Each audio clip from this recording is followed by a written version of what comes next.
Life Audio. Welcome to the TMUS podcast, where we share how grace, commitment, and cooperation can help couples live the everyday moments of marriage together. Hey, everybody, we are Ted. And Ashley Slater. Did you know that 85% of affairs start at work and 1 in 5 employees admit to being unfaithful with a coworker? In today's episode, we're not just talking about temptation, though. We're talking about prevention. One of the best ways to protect your marriage is to build something meaningful inside it. We're diving into 3 shared purposes that can shift your relationship from just managing life together to truly living it as a team.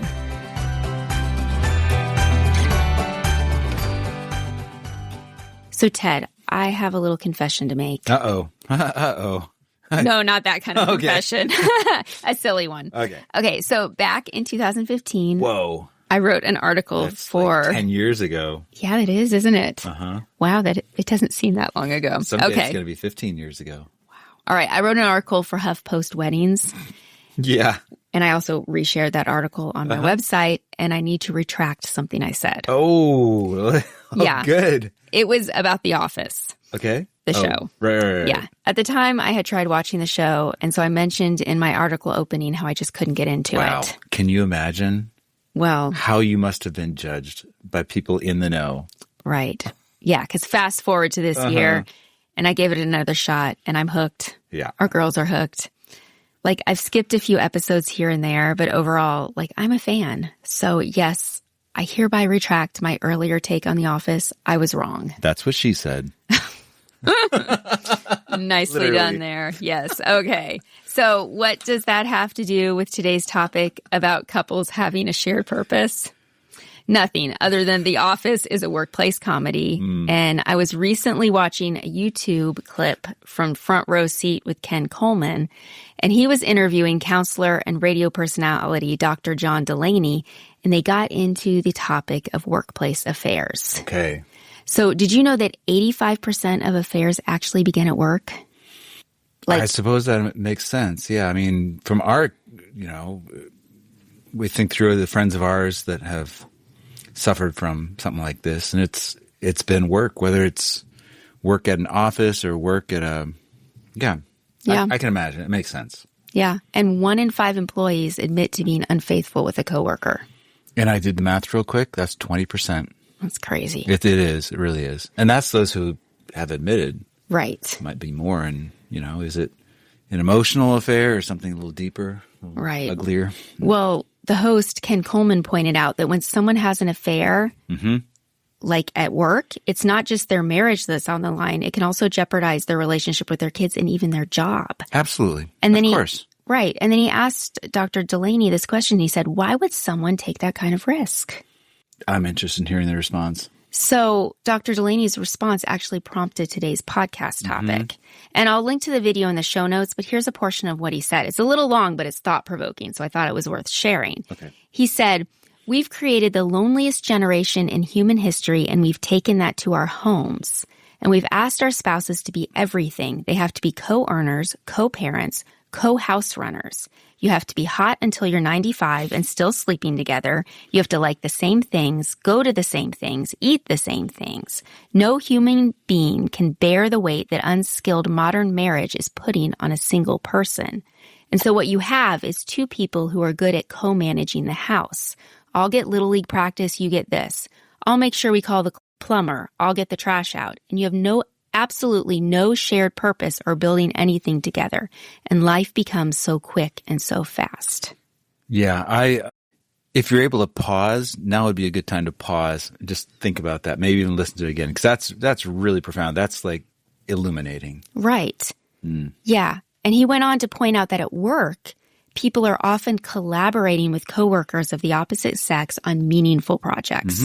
There's shared purpose, real goals, and real conversations, and they're spending more quality time with their coworkers than with their spouse. And so that time together feels rich, and they're getting at work what they don't feel like they're getting at home.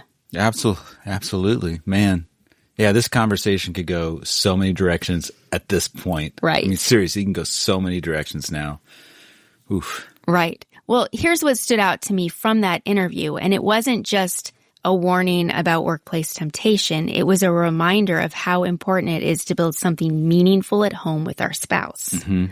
When we as couples don't have shared purposes in our relationship, marriage can start to feel more like a to-do list than a connection. Mm-hmm.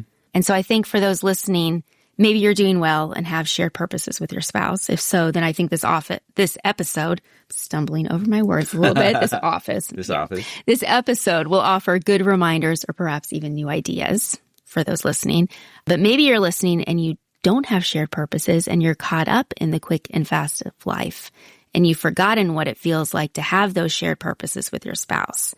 And maybe right now you don't know where to find them again. So wherever you are in your marriage today, we're going to discuss 3 shared purposes we can have with our spouse. And obviously these are 3 of many, but I've picked 3 that are practical, life-giving ways to feel like you're a team. Excellent. But before we jump into those, we're going to take a quick break. Sounds good.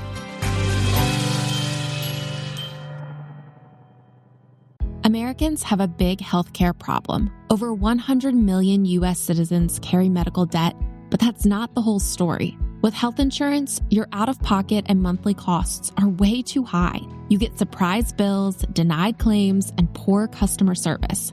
That's a serious burden. As Christians, we don't have to pay for a broken system. Christian Healthcare Ministries is an alternative to health insurance at half the cost.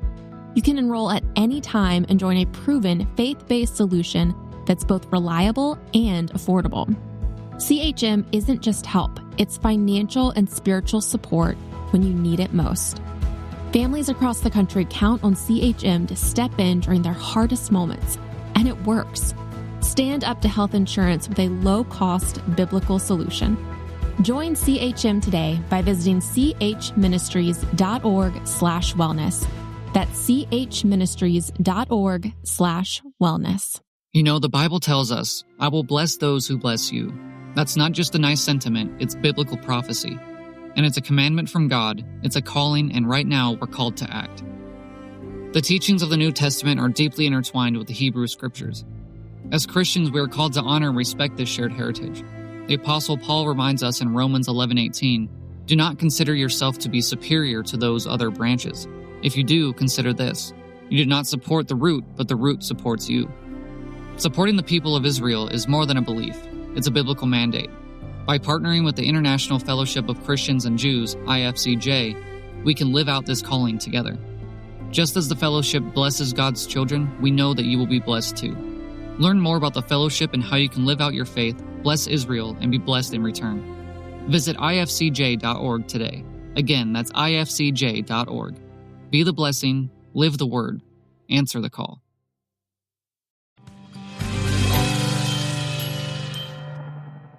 All right, so today we're talking about shared purposes we can have with our spouse, and I have come up with 3, and okay. Ted, you can throw in more if you think of them as we go. All right, sounds great. All right, so shared purpose number 1 is to grow more Christ-like together. Mm-hmm. And so Bob Lapine over at Family Life writes that for most of us, the big reason we get married is, well, ourselves. And I don't think he's wrong. You know, we tend to think this relationship or this person will be good for me. Mm-hmm. And I think that's okay to some extent. I think marriage should be good for us personally. I mean, Scripture talks about personal benefits of marriage, such as companionship, support, and, you know, physical and emotional intimacy. I think marriage is supposed to bring us joy, Absolutely. right? Of course. But Bob makes the point that in Christian marriage, there's also a bigger reason that should motivate us. And? Well, he quotes Psalm 34:3, which is, "Oh, magnify the Lord with me and let us exalt his name together." Mm-hmm. And this is what he says. He says, when you focus your marriage on exalting and glorifying God together, your relationship will become a vehicle through which you can smell the aroma of Christ. It will be a demonstration of the gospel to the world. You will show God's grace, his compassion, his forgiveness. When you magnify the Lord together, you will both say, this isn't about us. This is about putting the gospel on display to a watching world. And so... Sorry, I'd like to add something, but I don't know what to add. I'm just doing lots of listening. I'll contribute when I feel like I've got something to contribute. Yeah, and so I think when that's the focus, when glorifying God together is front and center, then growing more Christ-like as a couple naturally becomes a shared focus. It's something we both start aiming for on purpose. Mm-hmm. So what does that look like practically? Good question. What did you come up with? Well, okay. So I think some things are go to church together regularly, pray together, even when it's awkward or inconsistent. I think we don't really struggle with awkward. We struggle with inconsistent. Read or talk about scripture together and find ways to serve others together. I think those are practical ways. Do you have any other ways you can think of? No, I just need to think about this. Sorry. Okay. This is kind of it's kind of a new take on this issue, a new approach to thinking about it. So I'm just doing a lot of listening and thinking and how can I apply this and stuff. So. Yeah, well, it was new for me too, but I've had time since I sat down and wrote the script. I had time to think about it. Yeah. And I think, for us and those wondering, if you're thinking, okay, how can we tell if we're actually growing more Christ-like as a couple? I think one way to tell is ask the people who see the real you, not the people who see you on your best behavior. So you ask your kids if you've got them, your siblings or close friends, or maybe the neighbor who hears you when you're arguing over something stupid in your backyard. What do they see when they look at your relationship? Sure, absolutely. It's a good way to get a less biased perspective. Yeah. All right. You ready for shared purpose number 2 that I have? Okay. Be dream makers together. And I'll explain what that means. All right, let's hear it. Okay. So dream makers. Essentially it's dream together. Okay. But when I think about dreaming together, the first movie that comes to mind is the Pixar film Up. That's a great movie. It is. The first, 10 minutes is going to break your heart. I know. I'm getting a little teary. Yeah. Just thinking about it. Okay. I didn't think I would, but I am. Okay. Well, Carl and Ellie, they dreamed together. And yes, some of their dreams didn't happen. They faced the disappointment of infertility, but that didn't stop them from continuing to dream. Their dreams just changed. And even though they never made it together to Paradise Falls, it turns out that Ellie did get her adventure in sharing a life and dreaming alongside Carl. So, professional counselor and author Erin Smalley says that dreaming together as a couple, like Ellie and Carl, even though they're fictional, brings, in her words, a unique depth of closeness and connection. And here's why she says dreaming together matters so much. 1, it strengthens your commitment because it implies that you anticipate a hopeful future together. It nurtures your partnership and helps strengthen your unity and teamwork. It creates intimacy by allowing you a glimpse of your spouse's innermost thoughts and feelings. It helps you live intentionally by clarifying what is really important to you as a couple. It inspires romance and reawakens passion because thinking about what can be accomplished together is exciting and energizing. Yeah, and these are kind of things that can take place in a workspace, right? Right. At the office. You're dreaming together about a big presentation or about a project you're working on together and collaborating and excited about the future with this, project that you're working on. But yeah, if you apply that to your marital relationship instead of only at work, yeah, that's good. Yeah. So the thought is here, I mean, again, you can go so many places with this, but my thought is, okay, the practices that one might do at the office that can build intimacy with coworkers, how can those be borrowed and practiced in your relationship with your spouse? Maybe? Well, I think it's this idea of if you are building at home, if you're filling this need for the shared purpose at home with your spouse, then maybe you're not going to be trying to fill that need for that at work. You're going to be already full. You already have that person that you are building that with. And so you're not, yes, you might still be working on things and shared purposes at work, but it's not filling you. It's not filling something deep inside you in the same way because you're already filling that at home with your spouse. Interesting. Okay, cool.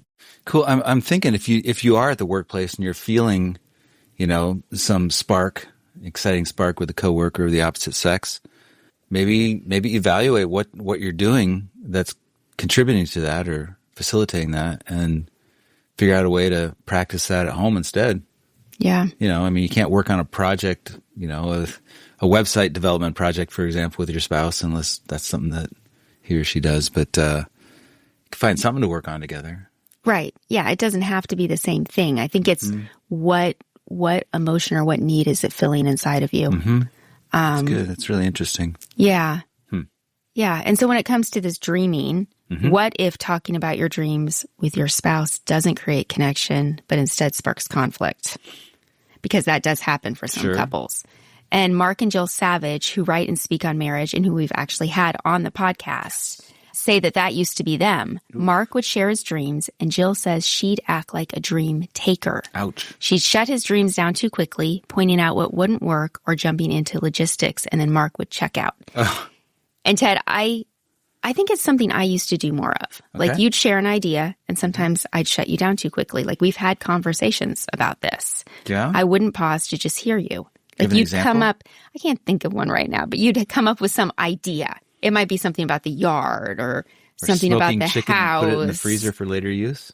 I didn't shut that down. Well, we ended up doing that, yeah. I said, okay, but maybe try a small batch because my concern is it might dry out. Right. So I didn't shut you down. Experiment. But I said, maybe try it in a small batch because here's a concern. Did you think I shut you down on that one? A little bit. Oh, well, that wasn't the intention. Okay. So, yeah. All right. Well, I'm trying. I think I'm doing better than absolutely earlier in our marriage when, all right, maybe I'm not doing as well as I thought. We'll have to, this is a conversation for off the mic. We'll update you guys listening on how we're doing. So, well, for those of us who struggle with being dream takers, Jill says that we have to learn to move towards being dream makers, listening to the hearts of our spouses and stepping into their world of imagining what could be.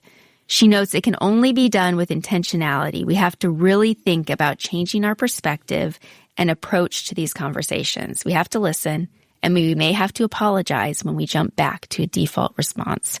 So, Ted, I'm sorry for not just diving right into the chicken. It was a very good idea. Thank you. I mean, we ate lots of it. We did. We ate all of it. And now I'm okay if you do it in a large batch because proof of concept. Proof of concept. That's what I asked for was proof of concept. Excellent. So, all right. Well, we're going to take a quick break, but don't go anywhere. When we come back, we'll share one more shared purpose you and your spouse can pursue together. Health insurance rates are surging in America, leaving millions without affordable options. If you're sick of having paychecks eaten up by healthcare costs or dealing with mega corporations, then listen to this. Christians don't need to waste money on a broken system. That's why I want to tell you about Christian Healthcare Ministries. It's an alternative to traditional health insurance at half the cost. With CHM, fellow believers contribute monthly to help pay each other's medical bills. There's no enrollment period, so you can join anytime. And you aren't restricted to provider networks, so you choose the doctors and hospitals you want. It's that simple. CHM is not insurance. It's a ministry that puts faith into action. Feel the difference of financial support and biblical care from fellow believers. Join CHM today by visiting chministries.org/wellness. That's chministries.org/wellness. You know, the Bible tells us, I will bless those who bless you. That's not just a nice sentiment, it's biblical prophecy.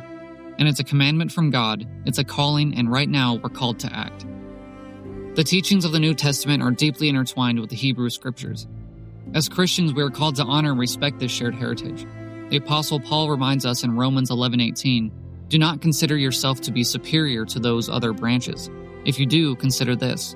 You did not support the root, but the root supports you. Supporting the people of Israel is more than a belief. It's a biblical mandate.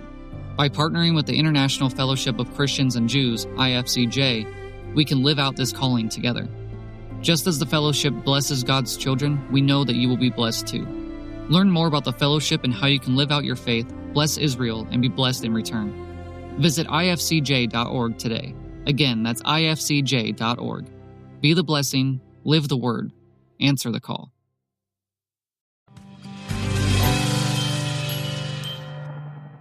All right, so you ready for shared purpose number 3 that I have? Yes. All right. Señorita. Battle common enemies together.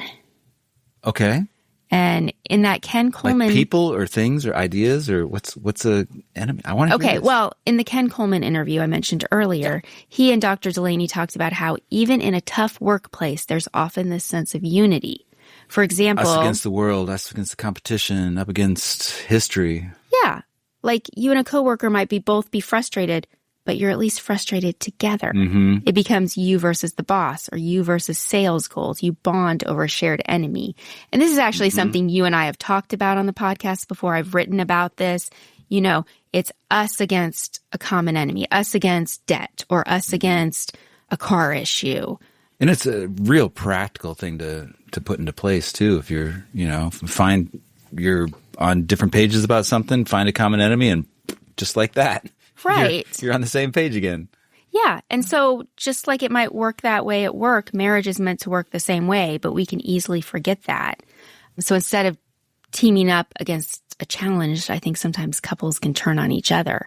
We can start thinking of our spouse as the problem. Really, we should be saying, no, we're on the same team. Mm-hmm. So, like when we've been in job loss seasons, we've had to be intentional. Job loss seasons. We've had several. Seasons of job loss. Yes. So experienced several seasons. Yeah. So instead of letting fear divide us, we've dreamed together and prayed together and let ourselves hope and imagine a new future, side by side. Yeah. So, you have any other ideas on shared purposes before I wrap this up? I do. These are big ones. But for some reason, I thought of my folks who they would do dishes together. And this sounds like it's like not related or out of left field, but like my mom she was not the dishwasher and my stepdad was not the dishwasher, but they did them together. They tackled this common foe of dirty dishes together. It's not a big deal, but they did it for years and years and decades. I think it was a special time for them, to do it together. Yeah, it was a share. It sounds like it wasn't just like a random thing. Sometimes they do. It was a shared purpose they did regularly. Yeah. That's cool. Yeah. One person could have just done the dishes, but they decided this is an opportunity for them to do something together. And they did it for decades. That's cool. So it wasn't this co-managing of, well, you do the dishes. Right. Well, I go take out the trash. Right. It wasn't divide and conquer. It was do it together. Isn't that interesting? That is. It is really interesting. We could think of that in other areas too. It's super tiny but over time it could accumulate into something meaningful. Sometimes we fold laundry together. Mm-hmm. But maybe we could be more intentional about doing little things like that. Yeah, that's good, especially since I'm realizing how often lately in the busyness of life, I'm like, yeah, Ted and I divide and conquer. Mm-hmm. Maybe that shouldn't be so much of, sometimes that's what we have to do. But absolutely. Uh-huh. Yeah. All right. Well, maybe there's another podcast topic right there in that. Maybe. All right. So to recap, when we as couples don't have shared purposes in our relationship, marriage can start to feel more like a to-do list than a connection. So here are 3 of many shared purposes we can have with our spouse to help us feel like a team. 1, grow more Christlike together. 2, become dream makers together. 3, battle common enemies together. Okay, it's time for one more short break, and when we come back, we'll share this week's Us Time Challenge.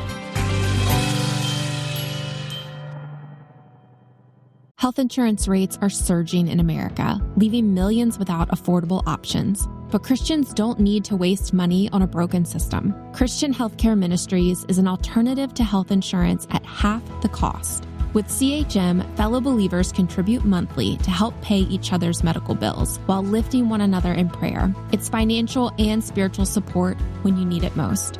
Join CHM today by visiting chministries.org/wellness. That's chministries.org/wellness.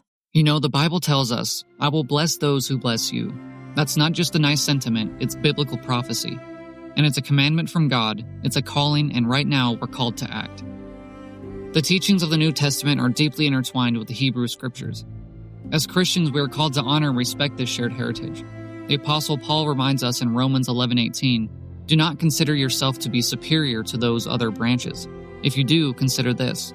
You do not support the root, but the root supports you. Supporting the people of Israel is more than a belief. It's a biblical mandate. By partnering with the International Fellowship of Christians and Jews, IFCJ, we can live out this calling together. Just as the fellowship blesses God's children, we know that you will be blessed too. Learn more about the fellowship and how you can live out your faith, bless Israel, and be blessed in return. Visit ifcj.org today. Again, that's ifcj.org. Be the blessing, live the word, answer the call.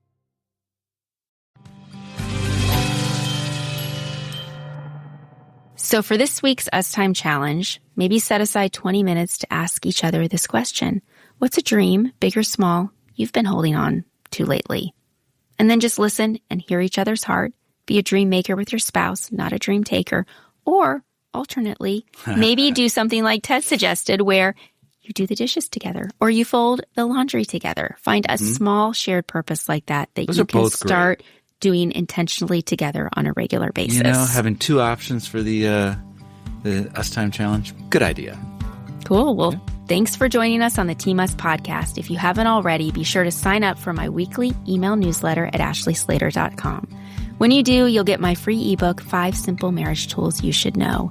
We're looking forward to next time as we keep talking about how grace, commitment, and cooperation can help couples live the everyday moments of marriage together. Team Us with Ted and Ashley Slater is a production of Life Audio and Salem Media. If you liked what you heard today, please take a second to rate and review the podcast in your favorite podcast app so that more listeners like you can find the show. For more faith-filled, inspirational podcasts, visit us at lifeaudio.com.